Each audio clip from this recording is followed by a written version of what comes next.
Hello for an update on trends in technology with the most expensive crisis in US and world history. So let's look at what's happening, some trends happening going forward. One, we're seeing an increase of government power in the United States. So we see this anytime there's a national crisis. Look back to 2008 as well as 9/11, increased security from 9/11 specifically. We're seeing that right now. For example, this is first time in modern history where the government has imposed that private businesses had to shut down. Now, do you think organizations, governments are going to give back power? Probably not. So we're interested to see what kind of sort of things come out of this. Other countries are going to a much farther step forward as far as tracking individuals, putting what you think of as ankle bracelets on individuals who have corona, so that sort of tracking in other countries. But we're going to be interested to see what sort of changes happen here in the United States as far as government power. There will absolutely be some. Another one. Here's a question for you. Look at 2 years in the future.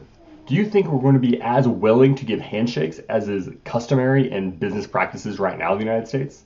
Do you think a handshake will be used as much as there was before coronavirus? Interesting to think about. Another one. Something interesting with technology, China has created an entire hospital only with robots. Yes, that's right, only robots that can treat patients. So here's the thing. China created this hospital for coronavirus. They beta tested it, so they made sure it would work. So basically what happens is there's these actual robots that go around, treat patients. Each patient gets a wrist monitor that tracks their vitals. The robots also swab the human patients of the hospital, take care of the human patients of the hospital. All robots.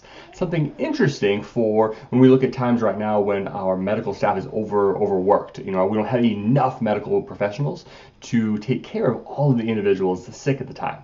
Now, China right now is just testing this. So right now they've tested it, it does work. Now they're putting it to the side and saying, okay, we have this robot hospital available when we need it.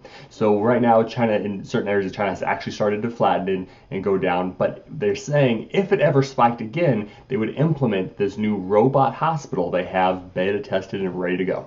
What do you think? Would you be willing to have a robot take care of you when you were sick? If you were having respiratory issues, that you thought you had coronavirus, thought you had any sort of virus, maybe after this has happened, would you be okay with a little robot rolling up to you, swabbing you, taking care of you, giving you prescriptions, things of that nature? Something interesting to think about. Another one. Looking at trends, we also see a number of other areas that will be trending upwards because and due to coronavirus. One is any sort of drone and self-driving cars. Right? Any sort of that delivery method. So drone delivery was seeing an increase and sort of flattened for quite some time. I don't know, you probably haven't heard as much about it for quite some time. I can see drone delivery having a spike upward again due to this. People aren't going to want to go back to the old ways. I've had so much food and products around the house delivered. Every single day we have deliveries. So people don't want to go backwards. So organizations are going to find the most efficient way to make those things happen. Drone delivery is going to be like that. Self-driving cars.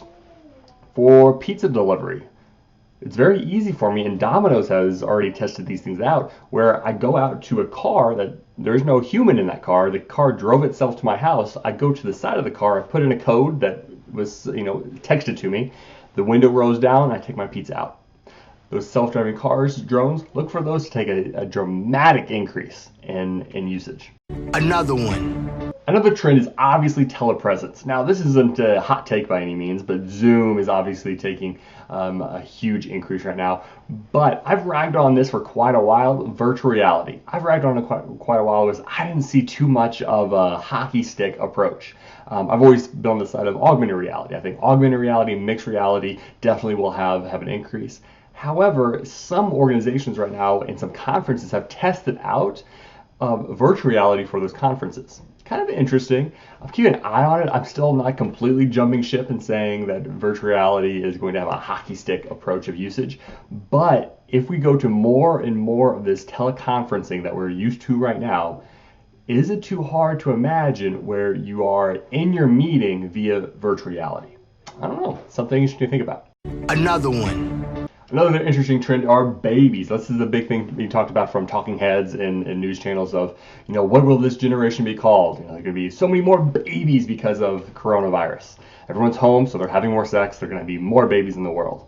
It's interesting because yes, because we are home a lot, you would think the trends would be babies, but at the same time, we are looking at a potential recession. CEO JP Morgan came out and said that we're predicting 2008 type of recession numbers. During 2008, babies were down dramatically. People weren't having babies in 2008. People weren't doing that. So we're combining the two. All right. So it's interesting to see what side wins out. Are you bored at home, having sex, having babies? Or are you thinking about economy? Are you worried about your job? Maybe you're furloughed or you've lost your job. Probably not in the zone of having babies. So I would almost go against what a lot of the talking heads on news channels are saying of this huge increase of babies. The corona generation. I don't know. Maybe the first week people weren't thinking that way, but after the checks stopped coming in, I'm thinking maybe that's not so much the case. Another one. Also, one trend that I haven't heard anyone really talk about is after this, an interest in moving along decentralized internet. So during this time, we've seen how important internet is, especially when everyone started flooding it. When we increase the amount of streaming over the years, we increase the amount of bandwidth that we all need individually for the internet. It's starting to go down. Obviously, Netflix going to standard version in Europe. We're having issues. You've probably seen issues with your home internet. A decentralized internet helps with that. So the idea that we don't have to share bandwidth and go through a bunch of Amazon servers all the time, a decentralized internet says it kind of goes back to how internet originally began, right? When it wasn't all, a third of servers were all in one place. Something to keep an eye on. Obviously a much bigger jump for a trend, but something that may be interesting. Another one. And finally, on a lighter note, I see an increase of entertainment and art due to the corona outbreak in the United States, in the world. So if I'm not the first person to tell you, if you spend any time on Facebook or Instagram anytime recently, you've seen a plethora of memes galore. But take that even to a step further. After we're through with corona, look for music associated to corona increase. Movies, TV, everything associated. All that art is going to increase dramatically. Just look back to Shakespeare. Shakespeare's King Lear was created while Shakespeare was in quarantine. So some very famous pieces have actually come while artists were in quarantine due to virus outbreaks. Something interesting to look at, but I'm looking forward to some of the positive art that comes out of a crisis like this. I just want to leave with a genuine thank you to those medical providers, first responders, garbage collectors, all those individuals working right now out risking their health, their own personal health, for our better and easier way of life. Thank you.